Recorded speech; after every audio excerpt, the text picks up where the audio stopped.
بسم الله الحمد لله الصلاة والسلام على رسول الله.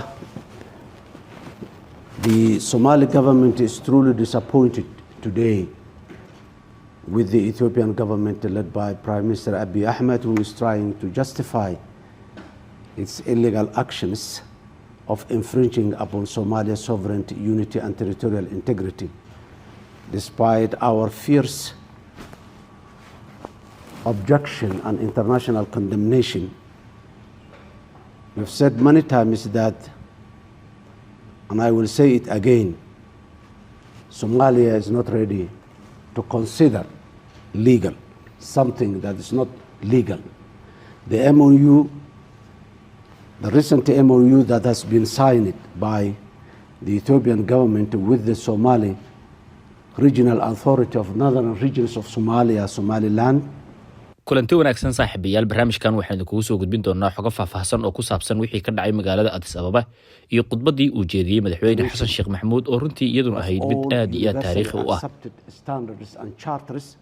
khudbadda uu jeediyay waxay ahayd waxa ugu muhiimsan ee Itoobiya ka soo horjeeday, taasoo runtii ahayd in ay diidanayeen in madaxweynuhu uu wadamada Afrika iyo adduunka hortooda ka sheego damaca gurcan ee Itoobiya ku doonayso dhulka Soomaaliyeed. haddaba daawadayaal, waatan khudbadii uu ka horjeediyay. waxaana daawadayaal idin soo gudbin doonaa waxyaabaha ugu muhiimsan ee khudbadda, aniga oo qaybta dambe ee muuqaalkan idinkugu dayn doona khudbadda oo dhammaystiran oo luqadda Ingiriiska uu ku hadlayo madaxweynaha.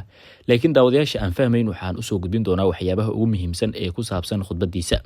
balse daawadayaasha qiimaha badan oo inta aanan u gudagelin, waxaan idinka codsanayaa muuqaalka inaad like-ta inoo saartaan, sidoo kalena aad inoo share garaysaan. adiga oo ku soo biiraya barta aan ku leeyahay YouTube ee Cabdullaahi Daacad, waxaad ka heli kartaa barnaamijyo iyo xogo kale oo ku dhaxal geliya halkan. daqiiqad kasta waxaan ku soo gudbinaa update-kii ugu dambeeyay ee Soomaalida oo dhan.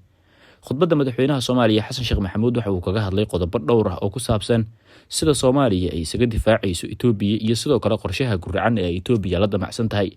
madaxweynaha Jamhuuriyadda Federaalka Soomaaliya xasan sheekh maxamuud ayaana khudbaddiisa si toos ah ugu abaaray muhiimadda uu shirkan u leeyahay Soomaaliya iyo sidoo kale waxyaabaha ku saabsan wada shaqaynta wadamada ka soo qayb galay shirkani.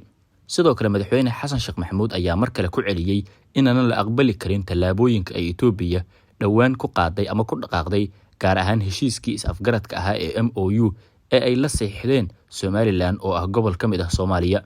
madaxweynaha ayaa tallaabadaasi ku sifeeyay mid baalmarsan sharciyada caalamiga ah iyo sidoo kale kuwa Afrika, isla markaana aanan la aqbali karin. arrintan ayaana waxa ay dhalisay hadalhayn xoogan, waxaana mar qura sawirka ka soo wada muuqday madaxweynaha Soomaaliya iyo ra'iisul wasaaraha Itoobiya Abiy Ahmed, waxaana uu sawirkaas ahaa mid falcelino kala duwan ay ka dhasheen. madaxweynaha Soomaaliya xasan sheekh maxamuud ayaa hadal aad u xanuujiyay ra'iisul wasaaraha Itoobiya Abiy Ahmed ka sheegay munaasabadan oo runtii ahayd mid aad iyo aad Soomaaliya muhiim ugu ahayd, laakiin Itoobiya sababta ugu weyn ee madaxweyne xasan sheekh maxamuud ay uga hortaagneyd in uu hadlo ay ahayd in ay ka baqayeen hadalka xanuunka badan ee madaxweynaha Soomaaliya uu goobta la tagay. madaxweyne xasan sheekh maxamuud ayaa sidoo kale khudbaddiisa waxyaabaha ugu muhiimsan oo uu ka hadlay ka mid ahaa sida ay Soomaaliya uga go'an tahay ka shaqaynta nabadda geeska Afrika, sidoo kale in si nabad ah lagu wada noolaado. madaxweyne xasan sheekh maxamuud ayaana markii uu khudbaddiisa dhameystay ka soo dhaqaajiyay hoolka doorashada. madaxweyne xasan sheekh maxamuud ayaana markii uu khudbaddiisa dhameystay ka soo dhaqaajiyay hoolka ay munaasabadda ka dhacaysay, isaga oo shirka oo dhanba soo faaruujiyay. ra'iisul wasaaraha Itoobiya Abiy Ahmed ayaa madaxweyne xasan sheekh maxamuud ka soo dabadiray wafdi, sidoo kalena la rabay in la dhexdhexaadiyo, ugu dambeynna wixii ka dhacay magaalada Addis Ababa la xaliyo. laakiin mar qura Itoobiya waxba ay ka warheshay madaxweyne xasan sheekh maxamuud oo garoonka diyaaradaha ee magaalada Addis Ababa taagan, sidoo kalena sugaya diyaaradiisii. Itoobiya xaalka ayaa ku xumaaday. wadamo badan oo shirka ka qayb galay ayaana sheegay in maalinta berri ah ay iyaguna bixi doonaan, maadaama meesha lagu xumeeyay madaxweynihii Soomaaliya xasan sheekh maxamuud oo runtii ay ahayd in Itoobiya wax badan ay iska ilaaliso. Bismillah, alhamdulillah, salatu wassalamu ala rasulillah.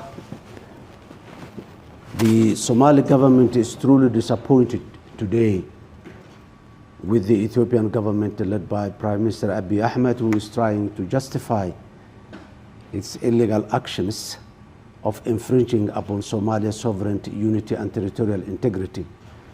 Despite our fierce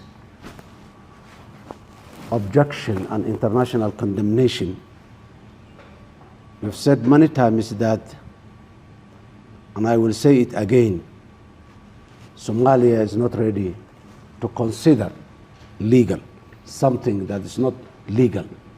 The MOU The recent MOU that has been signed by the Ethiopian government with the Somali Regional Authority of Northern Regions of Somalia, Somaliland, is illegal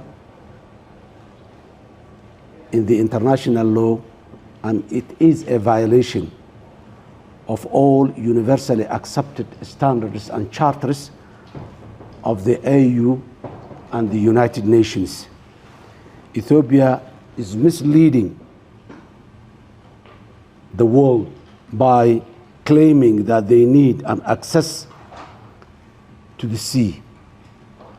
The question is not an access to the sea. The question is how Ethiopia wants an access to the sea.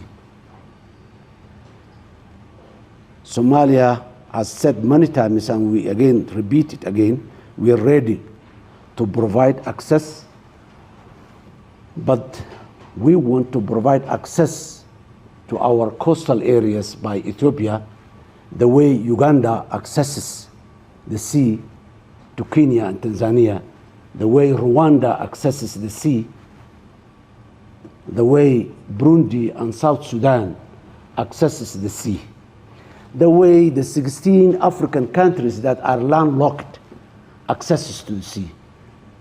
Accessing to the sea has internationally accepted standards that are mentioned in many provisions and world, in the United Nations UNCLOS, in the African Union Charter, in so many other platforms.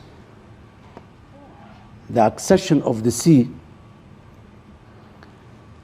and all those countries who are landlocked and has access to the sea through their neighboring coastal states, they do not pursue an annexation of part of those countries to their country.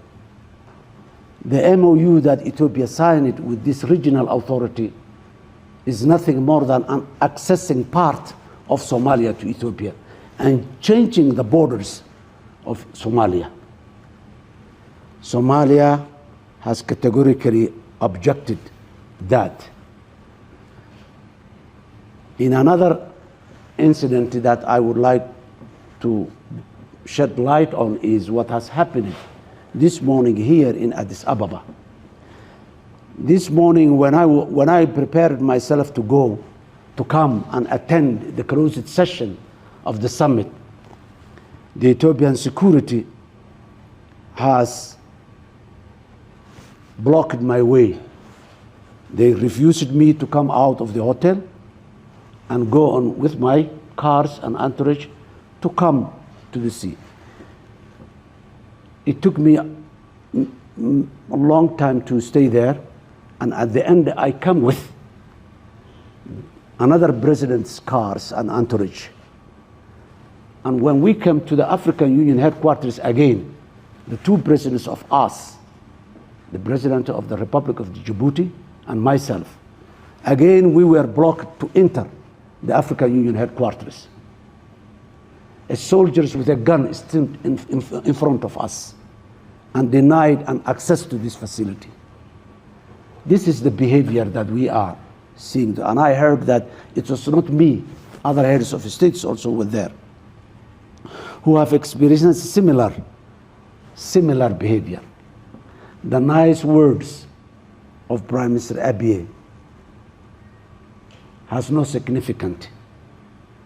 His actions and the actions of the Ethiopia makes the significant. And the actions of Ethiopia as of today is to annex part of Somalia to Ethiopia and to disrespect the African Union Summit participants, me. So the question is now, how Africa can be seen as an emerging power by being part of the G20 and many other forums, when some members of the African Union, of the African continent, are not respecting the very principles that the African Union has established in its founding. Somalia, as a founding member of the African Union,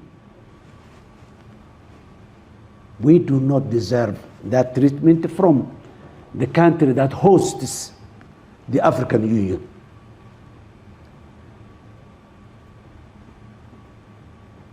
As I said, I repeat again, nice words will never help Africa as a continent and as an individual country. And seeking an individual hegemony by one country in Africa will not help that country and in Africa, particularly using the nice face of the African continent. Would like to loudly say to our African Union brothers, the behavior of Ethiopia is not an acceptable one, that it's compatible with the 21st century. I thank you.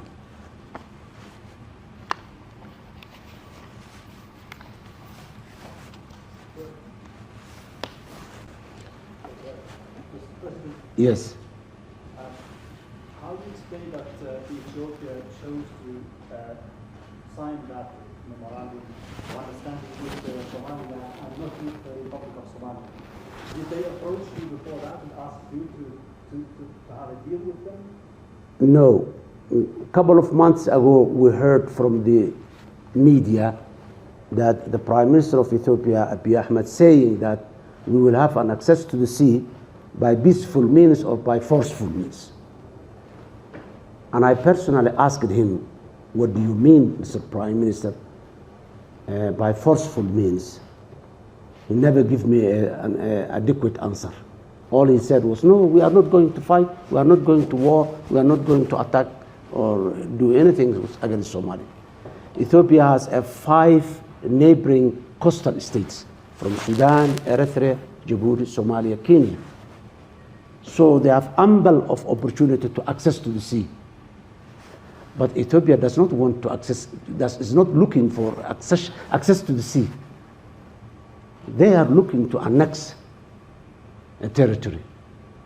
How, on what rationale it is in the 21st century that a country goes to local authority and sign with them a territory, they call it the corridor, and sign with a regional authority, naval base, and sign with a regional authority with a, how this is susceptible in it.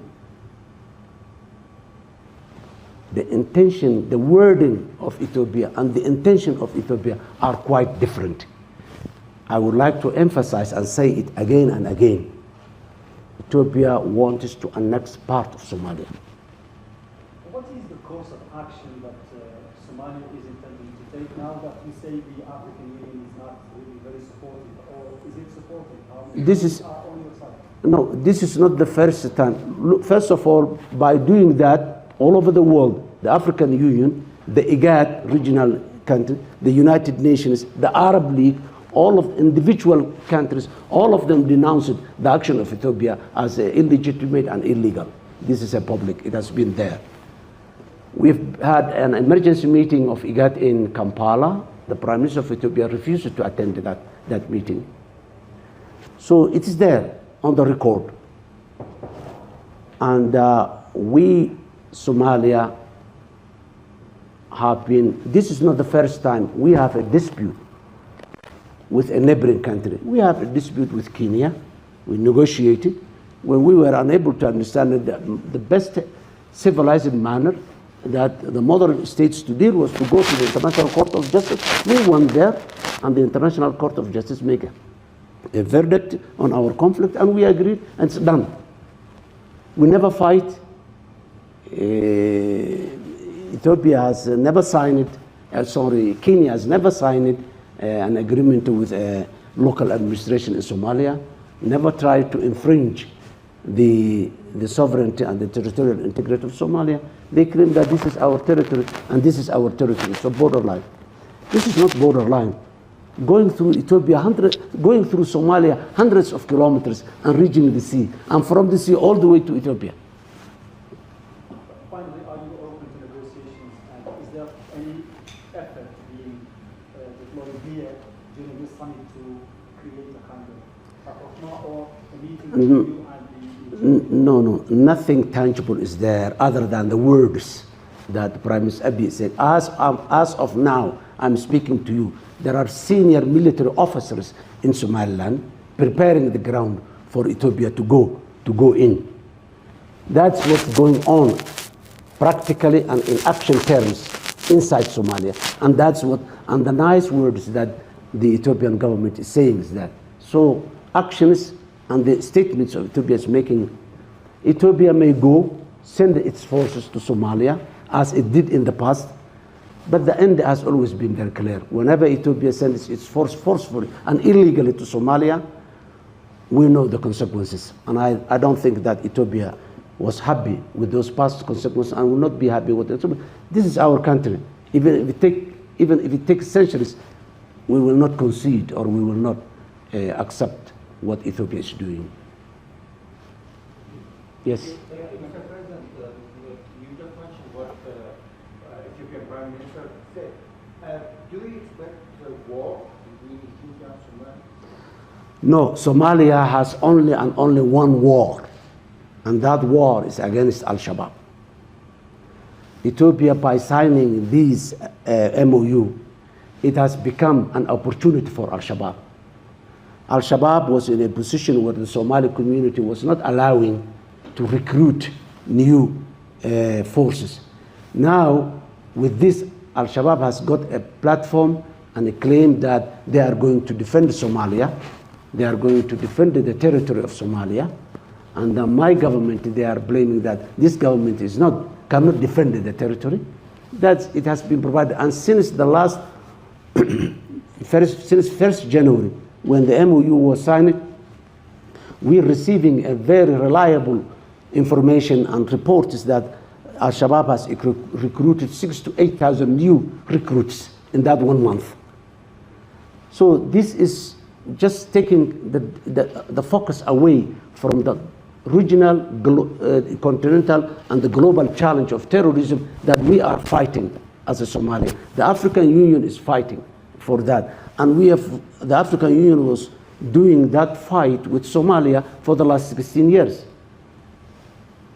Yes, Ethiopia was part of the African Union, but that does not give them legitimacy to take part of Somalia. So Somalia has only and only one war to fight, and that war is with Al-Shabaab.